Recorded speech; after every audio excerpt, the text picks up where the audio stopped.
Thank you everyone for Okay, I'm so happy to be here speaking with you today. Uh, looks like my clicker is not going to work, so I'm going to be hovering over here to do some clicking, but um, I wanted to talk about something that has been on my mind a lot lately, and that is failure. Sometimes I feel like my life has just been a whole string of a series of failures. And in my lowest moments, that feels difficult to think about. But as I've pondered the experiences in my life, I've been able to see correlations in my research, and I wanted to share some of those with you today. First, okay, so during my introduction, they mentioned my family. I wanted to introduce them. This picture on the left is my husband in the orange stripes. And my three boys, including my son-in-law. And then down on the right, I have me in the middle, and then my four girls, including my daughter-in-law. And in the middle, in the place of honor, is the grandson, Magnus. He's just turned 1 this month, and he's so wonderful, and I love him. His shirt says wonderful on it. I didn't even realize that. That was his birthday shirt. He's so great.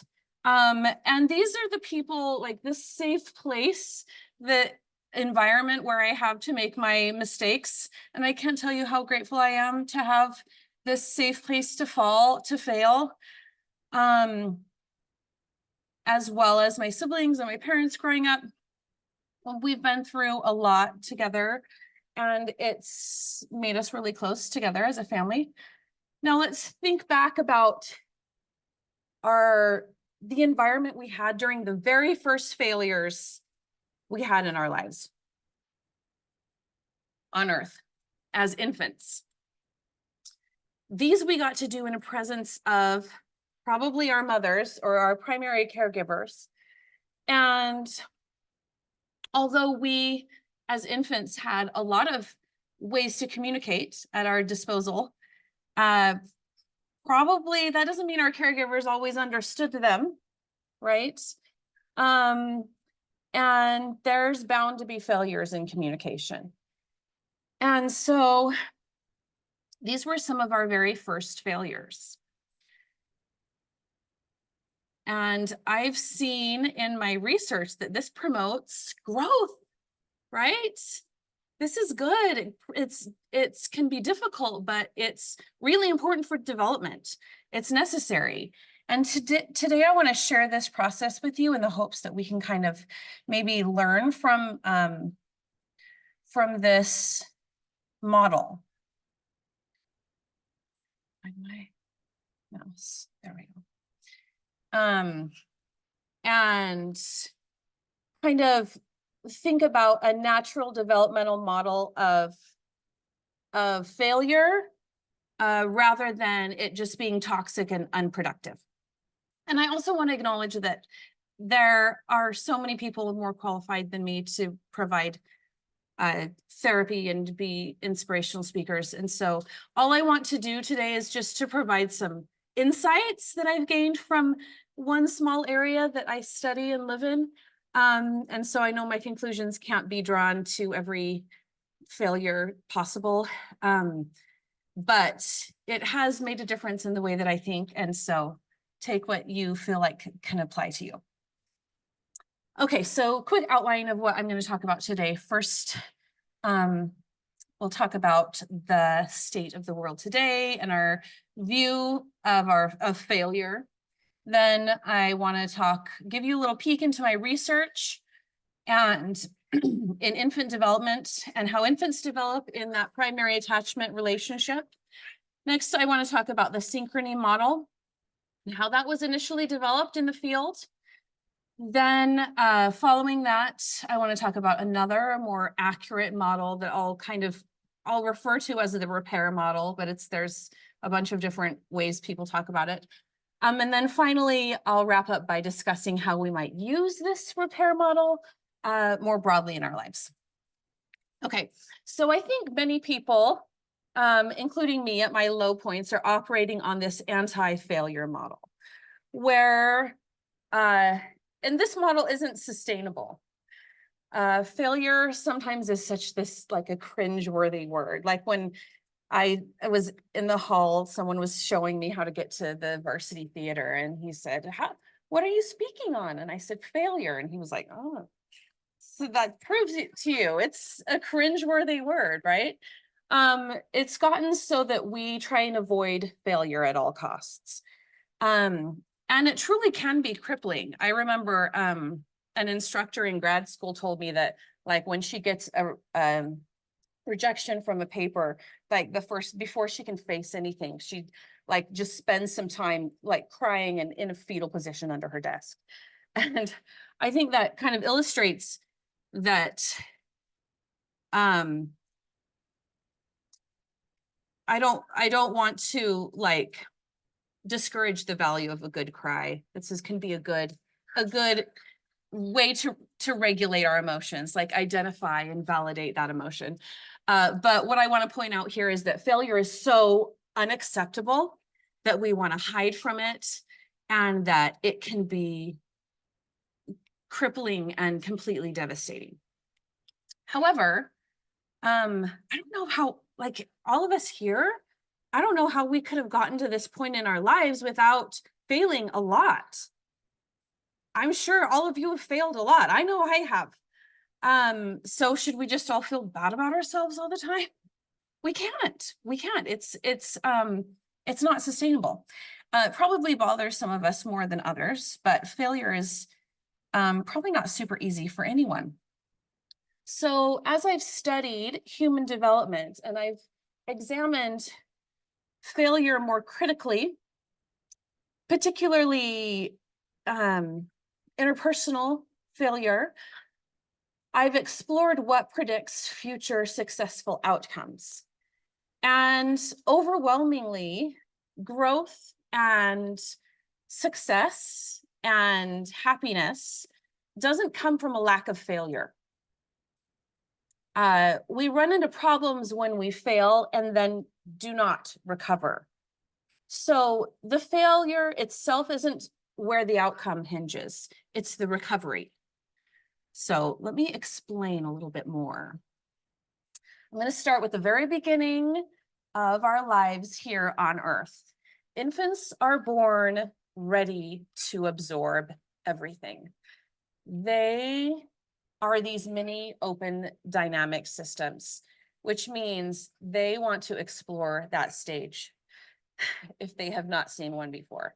They are constantly gathering information, interacting with anything that they encounter in the world, whether it comes in the form of affect, so like feelings, emotions, or movement, so their physiological sensations, their every sensory experience, or representations, so symbolic images.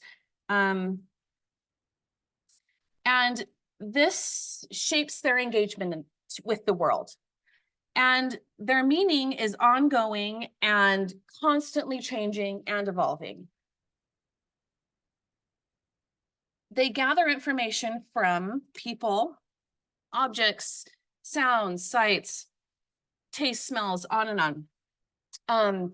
To make meaning of all this confusion, they use their primary caregiver, usually this is their mother, to mutually regulate, we use this word, in these experiences.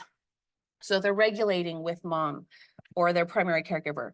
And this caregiver scaffolds the infant's engagement with the world and shows them how to react to the world by modeling behavior, comforting, supporting, and caring for them. And as you can imagine, this primary caregiver is vital to healthy development. Well, in the early work, experimenters would film these face-to-face interactions They would study these social interactions between the mother and the infant. And the terms synchrony or attunement became the primary descriptors for normal mother-infant interactions. And synchrony was argued to be the optimal state of interaction. Some experimenters argued that it should be like nearly constant over the course of the interaction, synchronous interaction. So, and what I mean by synchronous is if mom smiles, baby smiles.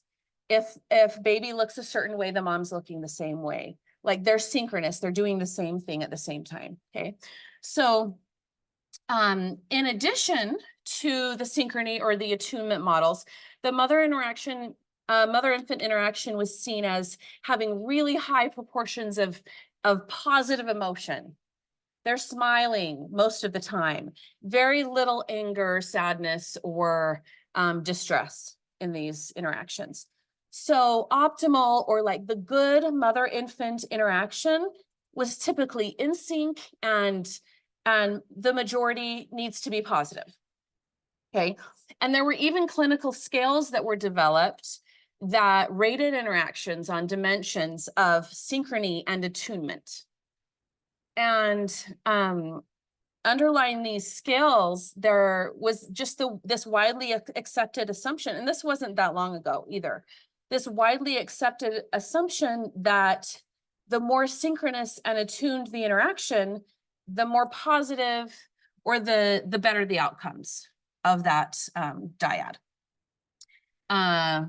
The more positive the affect, like the higher level of smiling and happiness during it, the more optimal development, like outcome for the child as well. So for adults, the greater the synchrony, the greater like the permanence of that relationship would be when they became adults. So this synchrony model became kind of the prototypical model of this optimal, good or clinically normal interaction. And it allowed for not very much variation. And like other categorical models, any deviation from this prototype was considered pathological. So like if there was deviation, then there were going to be maladaptive consequences.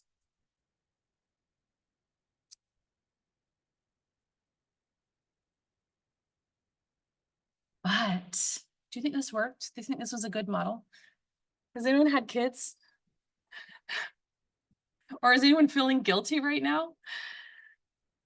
As time went on and experimenters used this system, and then they looked at the longitudinal results, it became clear that the synchrony model needed radical revision. Infant-mother interactions didn't fit this model. The interactions of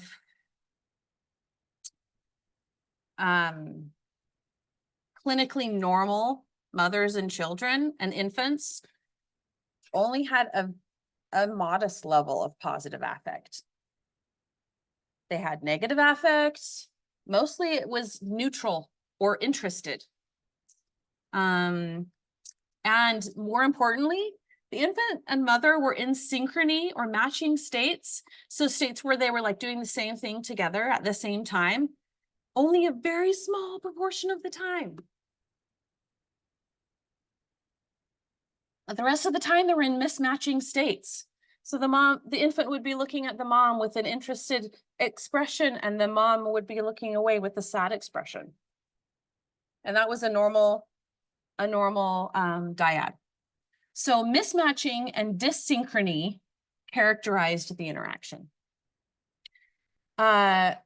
So typical development wasn't a smooth process, but it was characterized by periods of disorganization and dyssynchrony. And they specifically saw those periods of disorganization preceding a developmental milestone or a huge developmental accomplishment. There would be a larger proportion of dysynchrony.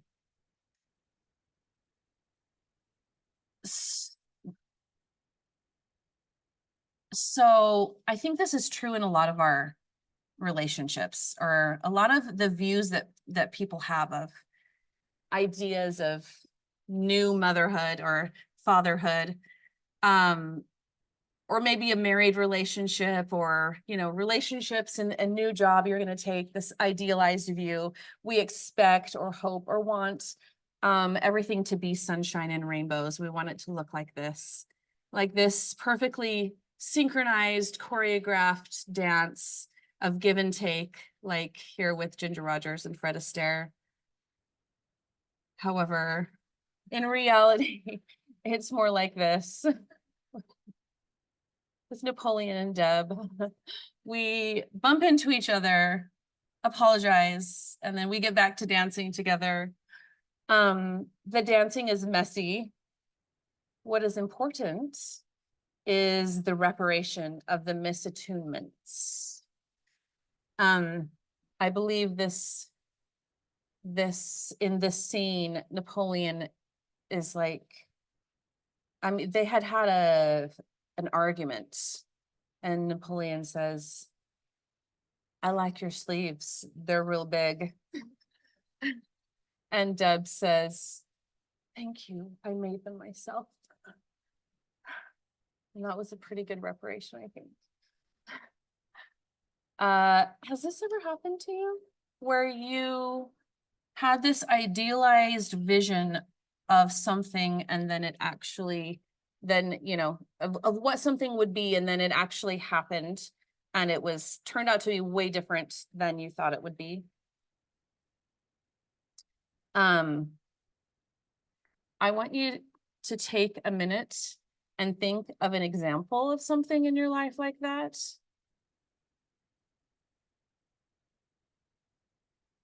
If you have had a Napoleon Dynamite moment.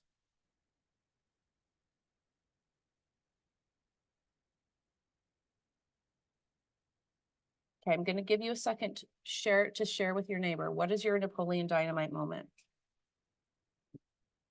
I'll give you 2.5 minutes. Share it.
You don't have a neighbor, do you want to share with me?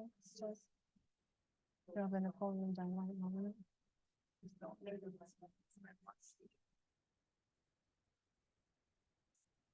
You heard that it was really good.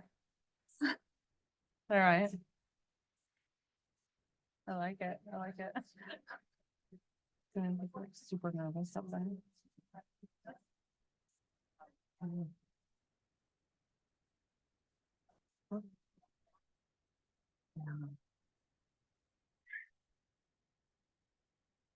By 100%.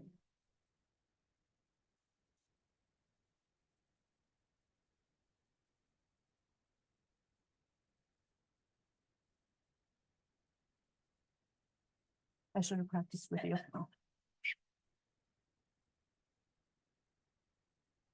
I don't know what you mean by that, actually. Okay. I think that was about a couple of minutes. Are there any really great ones out there that you want to share?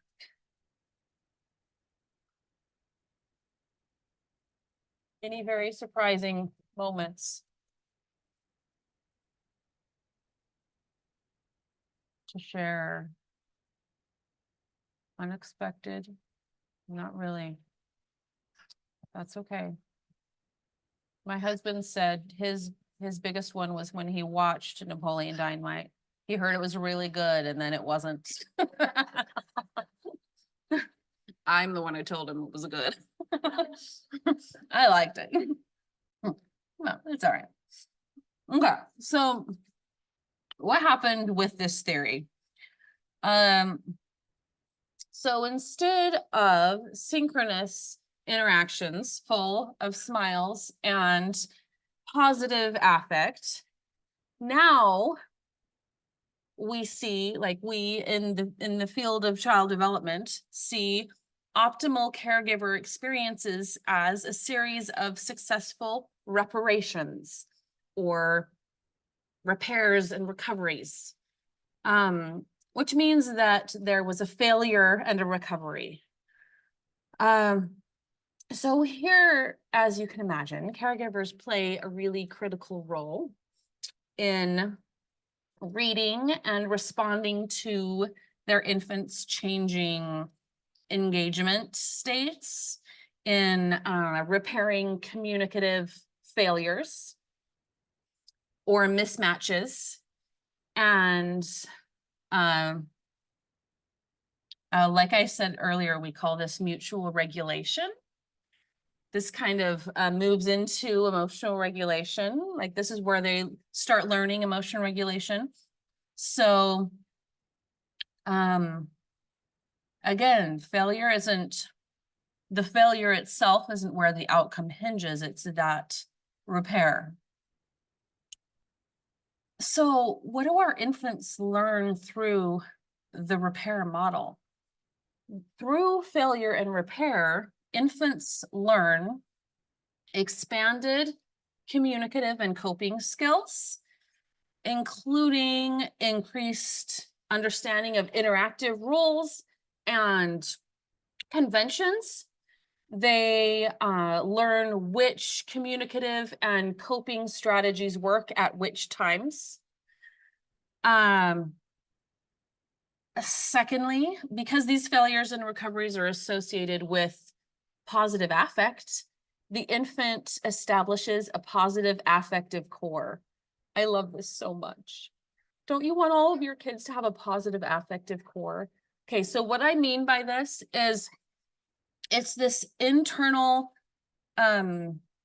state that allows the infant to come into a new situation feeling like they're positive about themselves, or the unknown, or like this unknown situation, like they go into it thinking that they will succeed or they will be able to recover because they have in the past. Not only that, but the infant also learns that he or she has control over herself or himself, and that they can be effective, that their interactions are positive and reparable, and that the caregiver is reliable and trustworthy. And these things are really crucial for their development of a sense of self, which they're, growing into and really come to fruition in adolescence. But this sense of self that has coherence and continuity and agency, and also for the development of stable and secure relationships. On the other hand, when there's a prolonged failure to repair, communicative messiness, infants will initially attempt to reestablish. You see this like in the still face paradigm. if you know what the still face paradigm is, where mom's like doing this, not reacting, but they'll initially attempt to repair. But then if the efforts fail, then they experience a negative affect. And if the repair never happens, then maladaptive results start to occur because of that lack of recovery, not because of the failure, but because of the lack of recovery. So what can we learn? What can we learn? See, infants, now this one is we. Okay. So although what I've talked about so far is infant caregiver interactions, it's true that it begins with this infant caregiver relationship, but this framework of reparation applies to all loving relationships. In fact, it forms the foundation for all relationships in the future. So through failure and repair, we gain the capacity to navigate through and repair inevitable emotional commotions and messiness and disruptions, and even like fiery uproars that are inevitably going to happen, that we're going to experience in our lives, in our relationships.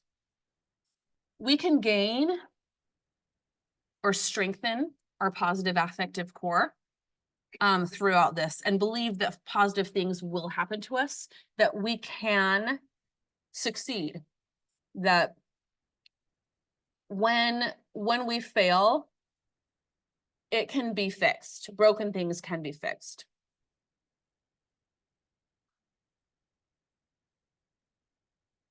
We can also see the positive side to things that happen to us.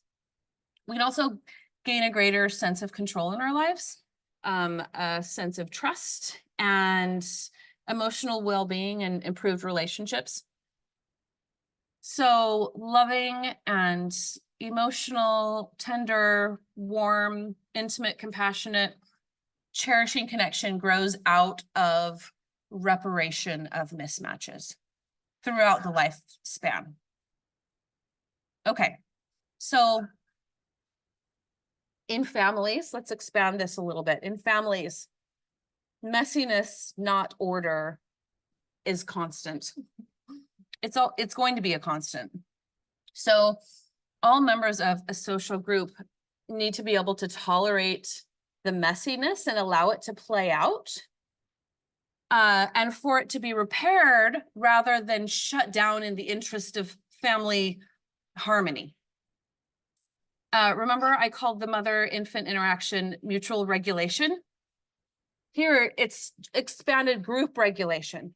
And so each member of the family might vary in the extent to which they can stay regulated in the face of that messiness that's generated. And this is going to be a unique amount to each family. And it's no easy task to move through those chaotic points in the hope that organization will eventually emerge and have like greater coherence and stability. But the research that I've talked about relates to these interpersonal interactions and relationships.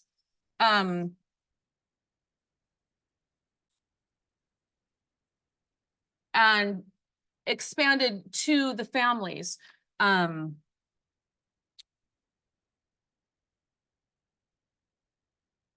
I think it's also a concept that's true across contexts for other types of failures as well.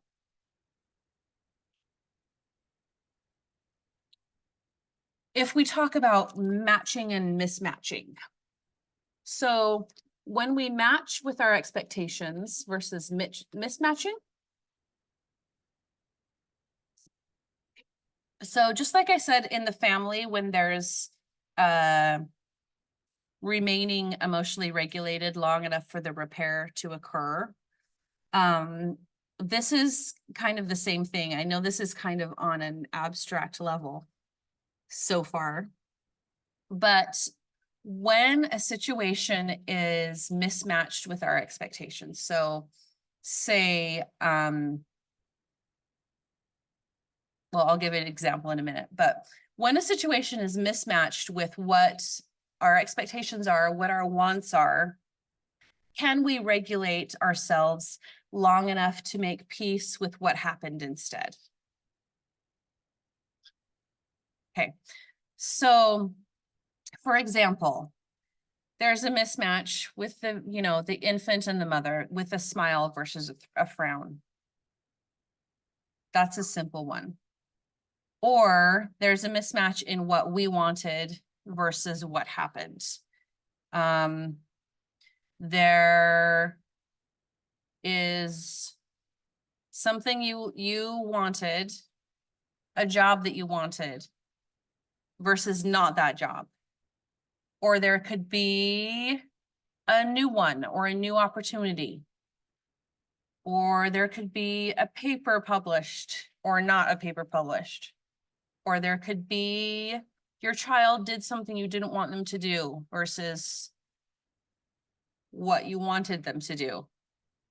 There's these two options. Okay, there's a mismatch between what you wanted and what happened. Okay. Our job is to remain regulated long enough to allow the recovery to occur. So what's that recovery? This, this probably could. In mother-infant dyads, sometimes it means attentiveness and responsiveness, but often it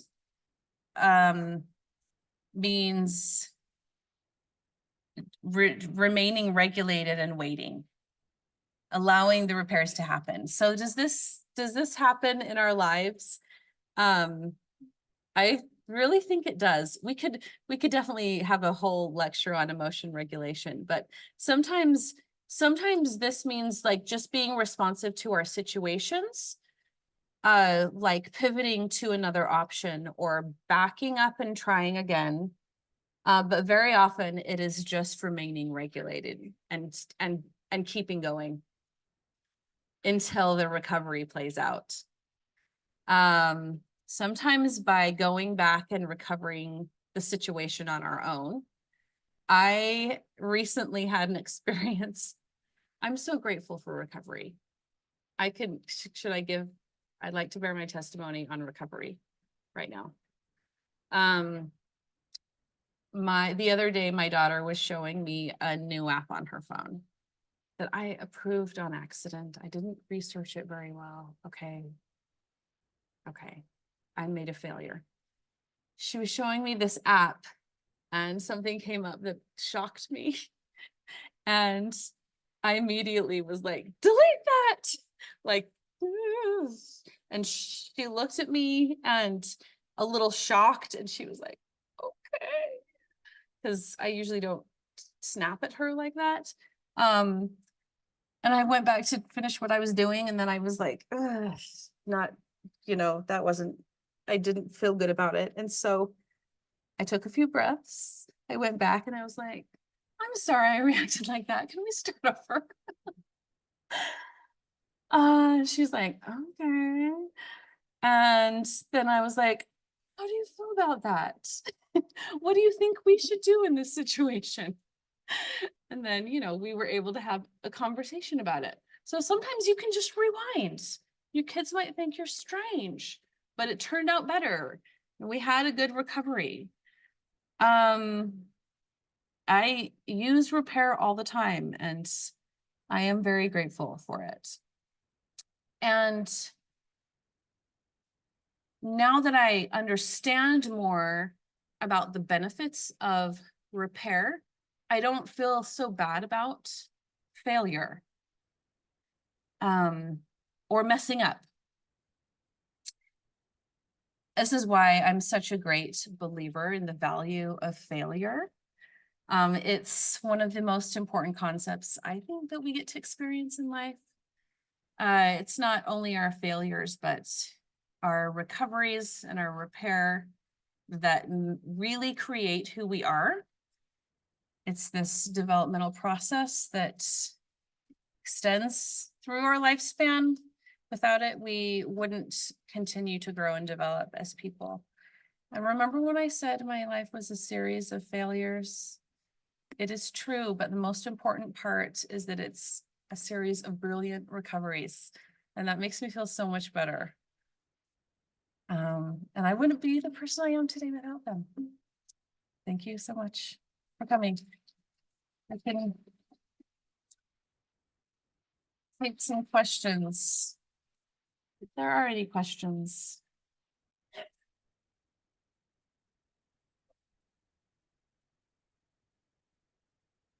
These ideas. Oh, I was going to go through some of those. Sorry. Emotion regulation is another thing that I study with in moms and the development of emotion dysregulation in infants. So I didn't really get very much into it, but name the emotion, validate the emotion. Sorry if any of you can't read that. Identify triggers, meditation or mindfulness. We actually found out that even moms who are super emotionally dysregulated, if they're mindful while they're pregnant, have infants with improved neuro behavior when they're born, just by being mindful. Mindfulness is like really important.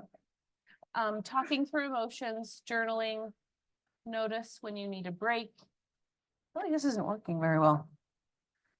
Good sleep hygiene, and consider therapy, which is like included on our DMBA plans.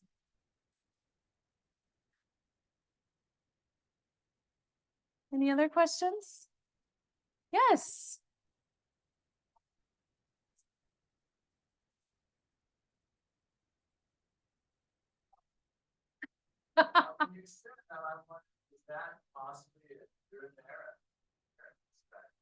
Oh, okay, so I teach parenting. I wouldn't endorse it as a purposeful strategy. I would say that it is inevitable sometimes when, you know, people have emotions, especially adolescents. They have emotions, and I think it's okay to allow them to have emotions. I don't think we should purposefully have a fiery uproar. Here's what I think should happen is when they're having emotions, we should try to de-escalate. We should always be the de-escalator. We should never be the escalator. And there's studies to back that up too. We should always be the de-escalator. That's my personal opinion. Yeah. Any other questions? Yes.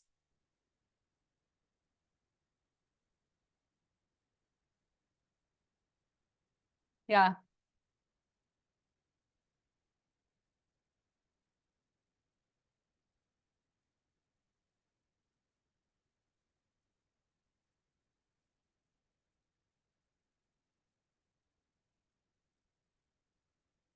Yes, I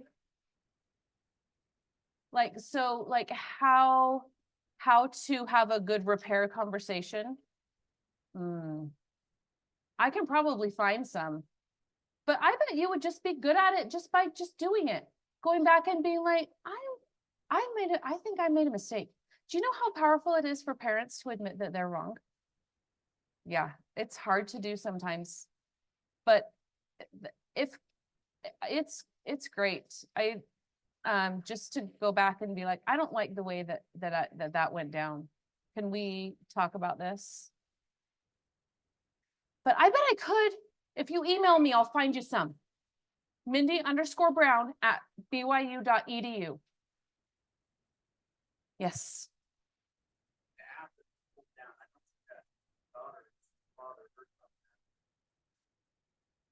Oh,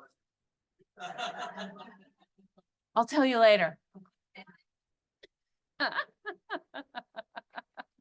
Yes, sir.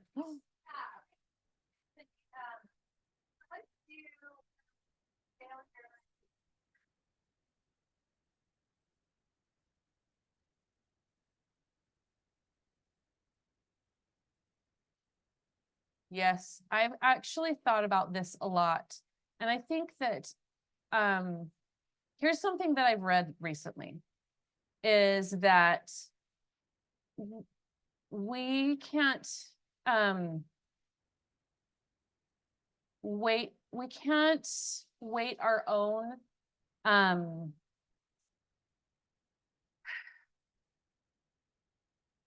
healing on someone else. Like we can this was like I was trying to I have this exact thing in my head, but I'm not gonna phrase it very well, but like waiting for someone else to grow when they don't have the capacity for it. Like, so trying to be like, okay, understanding where they are in their place, especially like sometimes it'll be a parent. A lot of adolescents want their parents to be a certain way and they're not, or, you know, whatever the situation is, like realizing where they are and then being able to heal themselves and moving on from that. I don't know. I think I'm not a therapist. I'm not going to give you the best advice, but I think that's what I've heard from it mostly is like, don't let your own healing depend on someone else who's flawed. Yeah. One more, last one.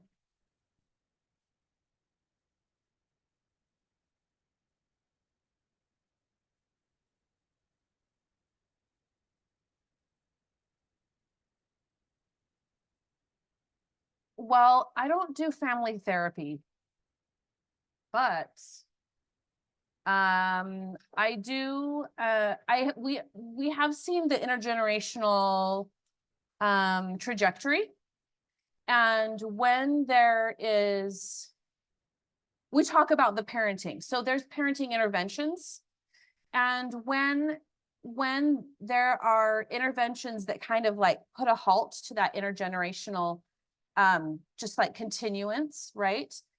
It's great, it works really well. And so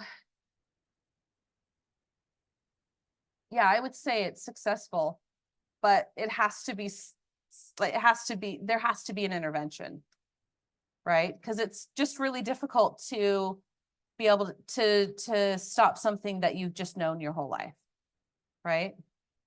But there are some really successful interventions that are out there. Thank you so much.